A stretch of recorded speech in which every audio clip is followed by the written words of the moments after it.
दोस्तों, जब से डोनाल्ड ट्रंप की तरफ से टैरिफ वार चालू किया गया है, ठीक उसी समय से हम देखेंगे कि चाइना और इंडिया ने अपने रिलेशन को बैलेंस करना चालू कर दिया है, ताकि अमेरिका की तरफ से लगाया गया जो टैरिफ है उसके असर को न्यूट्रल किया जा सके, कम किया जा सके। इसके लिए एससीओ का जो समिट का आयोजन होना भारत को एक मंच प्रोवाइड करता है, भारत को एक मौका देता है कि चाइना के साथ में अपने रिलेशनशिप को वो बेटर कर सके। सबसे पहले तो हम एससीओ के बारे में थोड़ी सी बेसिक जानकारी देखेंगे कि एससीओ आखिर है क्या। एससीओ का फुल फॉर्म होता है संघाई कोऑपरेशन ऑर्गेनाइजेशन। जैसे कि नाम से ही क्लियर है, संघाई मतलब चाइना को ये रिफर करता है। ये एक inter governmental political, economic and security alliance है। जैसे कि इस लाइन से क्लियर हो जाता है, इसमें बहुत सारे देशों की सरकारें हैं, जिसमें पॉलिटिक्स के ऊपर चर्चा होती है, देश की इकोनॉमी मतलब ट्रेड एंड सिक्योरिटी के ऊपर चर्चा होती है। इसकी स्थापना हुई थी 2001 में कजाकिस्तान, ठीक है, China, Kyrgyzstan, Russia, Uzbekistan and Tajikistan के माध्यम से इतने सारे कंट्रीज ने मिलकर के इसकी स्थापना करी थी। इसके बाद इसका जो पहला समिट का आयोजन है वो किया गया था संघाई चाइना 2001 में। जब स्थापना हुई तो पहली बार बैठक इसकी कब हुई थी? संघाई चाइना में हुई थी। यदि हम इसके एम्स की बात करें तो आखिर क्यों इसकी स्थापना करी गई थी, तो इसका उद्देश्य है कोऑपरेशन एंड म्यूचुअल सपोर्ट को बढ़ावा देना, ट्रेड, इन्वेस्टमेंट कैसे करके आएगा, एनर्जी सिक्योरिटी कैसे करके हो सकती है, ट्रांसपोर्टेशन को कैसे बेटर करेंगे एंड देश में सिक्योरिटी कैसे करके बढ़ाई जाएगी। ये एससीओ का मेन फोकस बिंदु रहा है। इसके अलावा यदि हम संघाई की स्पिरिट की जब बात करते हैं, इसकी जो कोर वैल्यू है उसको यहाँ समझने की बात करते हैं। ये mutual trust, mutual benefit, equality, consultation, respect for cultural diversity and pursuit of common development among the SCO member, ये सारे इसके कोर तत्व माने जाते हैं जिन पर बेस्ड वर्क होता है। वहीं यदि हम बात करें official working language of SCO secretariat, तो वो है रसियन एंड चाइनीज। ऑफिशियल जो लैंग्वेज है एससीओ समिट की, एससीओ सचिवालय की, वो रसियन एंड चाइनीज है। इसके बाद इसके कुछ मेन ऑब्जेक्टिव हैं जिनको यहाँ पर बताया जाता है कि जो मेंबर स्टेट है उनके बीच में जो रिलेशन है उसको बेटर करना। इसके अलावा पॉलिटिकल अफेयर मतलब राजनीतिक संबंध स्थापित करना। तो यदि हम इसके उद्देश्य की, ऑब्जेक्टिव की बात करते हैं, तो पहली बात यह है, इस मंच के माध्यम से राजनीतिक रूप से मुलाकात संभव हो पाती है, जिसको बोलते हैं पॉलिटिकल अफेयर्स में कॉपरेशन होना। दूसरी बात, ट्रेड को बढ़ावा दिया जाना, साइंटिफिक टेक्निकल कल्चर को बढ़ावा देना, कल्चर को प्रमोट करना, एजुकेशनल स्फेयर के ऊपर भी काम किया जाता है। साथ ही साथ energy, transportation, tourism, environmental protection, मतलब काफ़ी सारे क्षेत्र में इसका सहयोग रहता है। साथ ही साथ regional piece, security and stability के ऊपर भी काम किया जाता है एंड क्रिएट किया जाता है एक democratic, equitable, international political and economic order को स्थापित करने की बात इसमें की जाती है। अब हाल फिलहाल में हम देखेंगे चीन की यात्रा पर गए प्रधानमंत्री नरेंद्र मोदी, और दूसरी बात फिर एससीओ में भी इनकी मुलाकात होती है। तो दो दो बार बातचीत होना मतलब सुधार के लिए काफी अच्छा मौका यहाँ पर मिला है।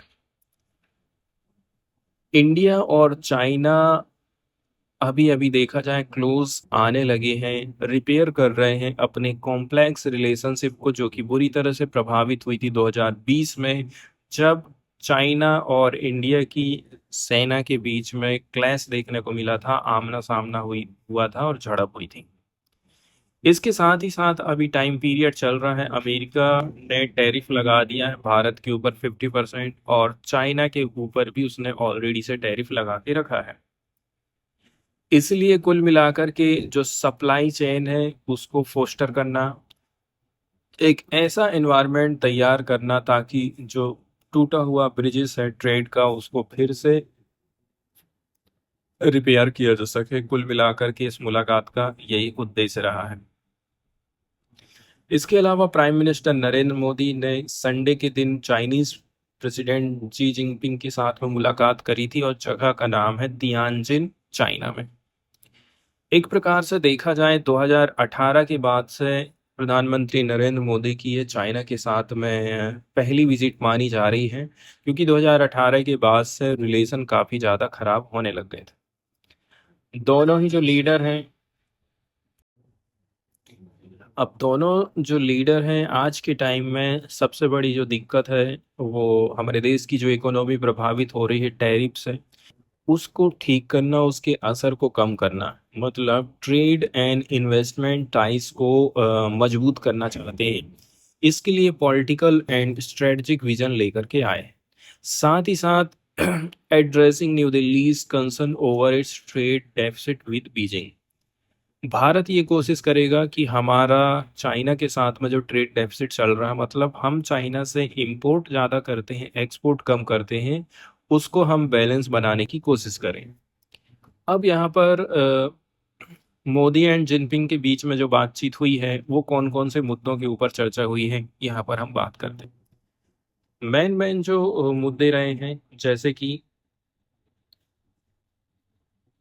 दोनों ही जो इकोनॉमीज है, दोनों ही जो देश ऐसे हैं जो कि ग्लोबल कॉमर्स में स्टेबलाइजेशन ला सकते हैं।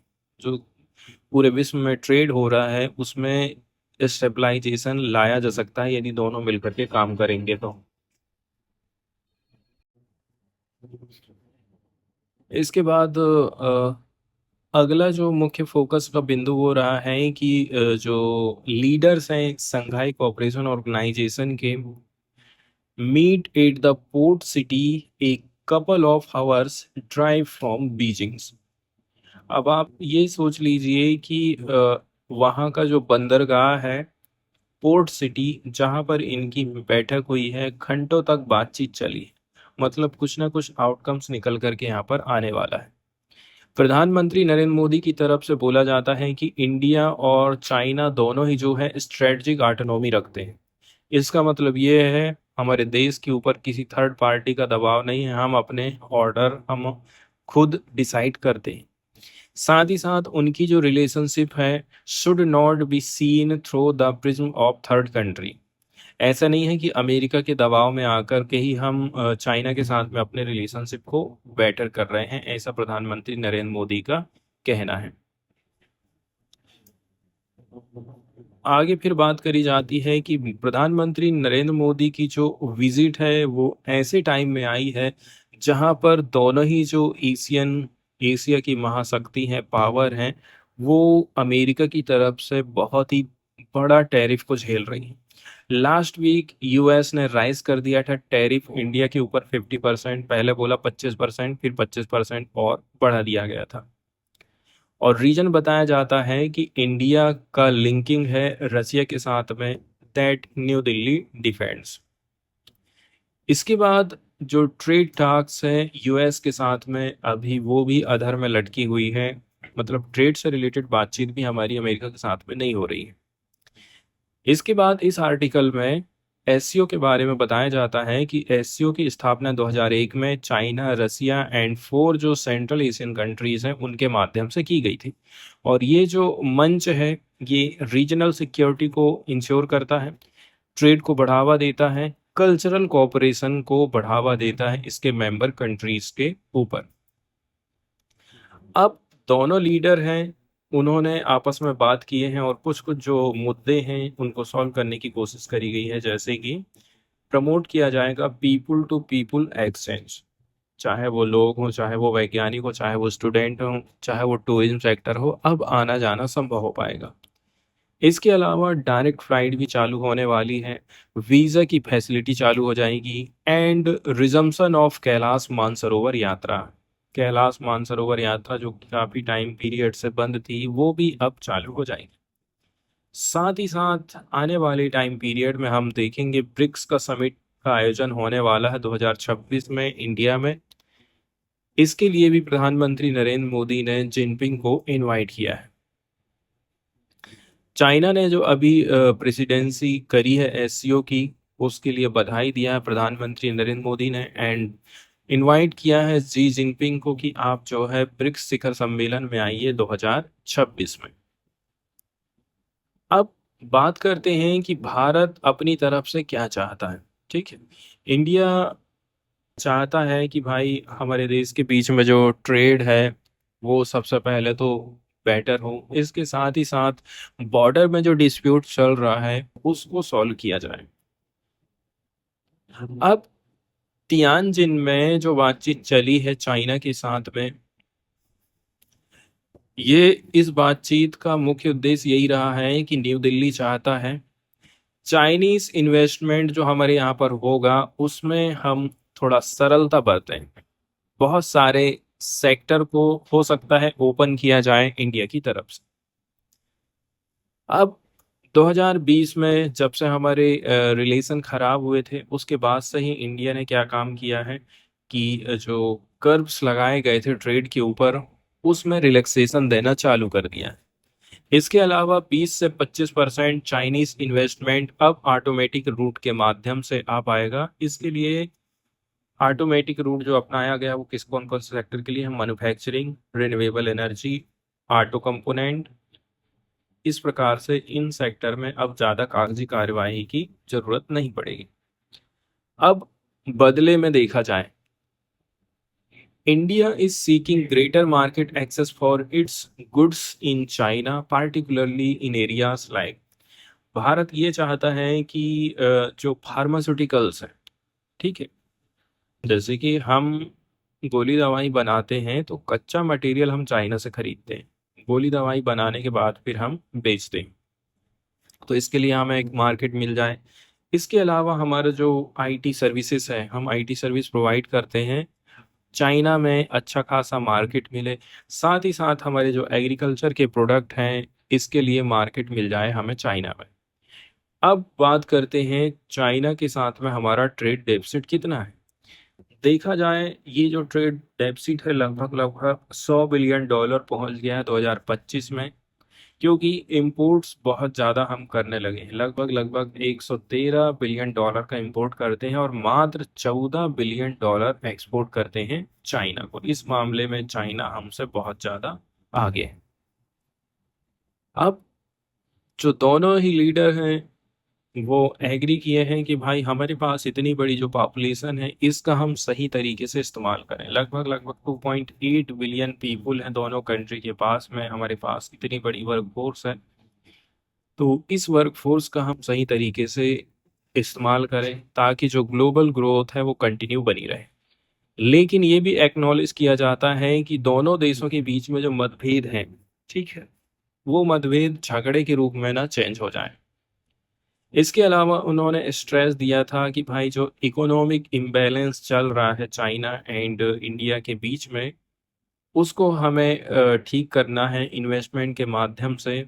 ये एक की मानी जाती है ड्यूरेबल ट्रस्ट को बढ़ावा देने के लिए।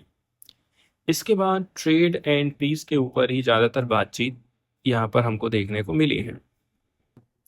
प्रधानमंत्री नरेंद्र मोदी ने रिट्रेटेड किया है, जोर दिया है कि पीस और ट्रैंक्विलिटी, ठीक है, शांति बहुत ज़्यादा ज़रूरी है बॉर्डर वाले एरियाज में।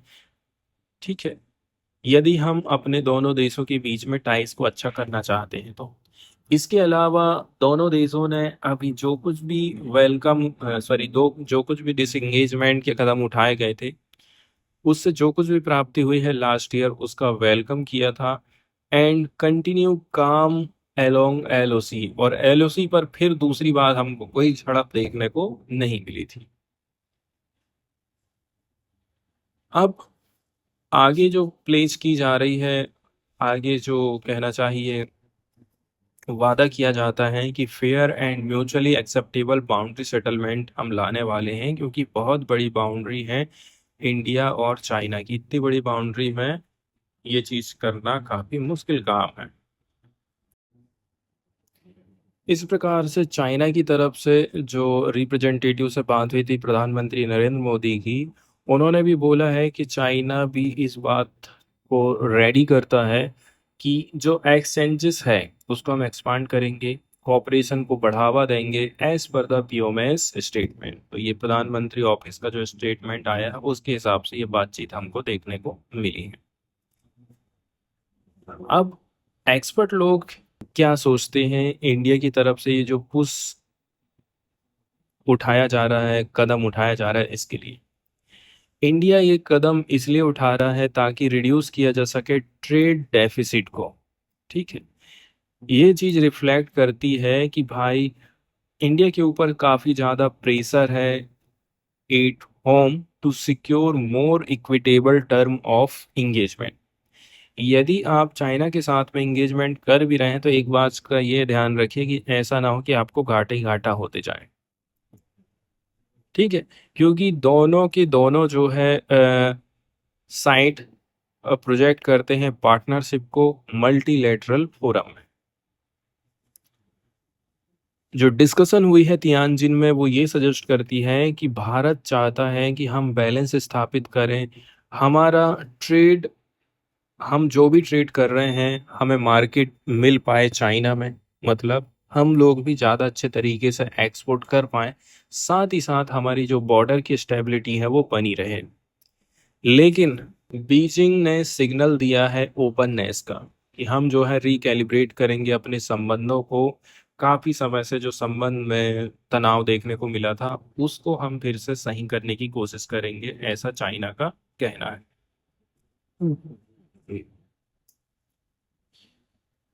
अब इंडिया जो है अभी भी रिलाय करता है चाइना के ऊपर, क्योंकि हम वहां से इंपोर्ट करते हैं फार्मास्यूटिकल रॉ मटेरियल जिनके माध्यम से भारत में गोली दवाई बनाई जा रही है और हम इतना ज़्यादा एक्सपोर्ट कर पाए। साथ ही साथ इलेक्ट्रॉनिक के जो पार्ट्स हैं वो हम चाइना से मंगाते हैं। इसलिए हम ये कह सकते हैं कि जो इंडिया का जो इंपोर्ट रहा था चाइना से वो काफ़ी इंक्रीज हुआ है।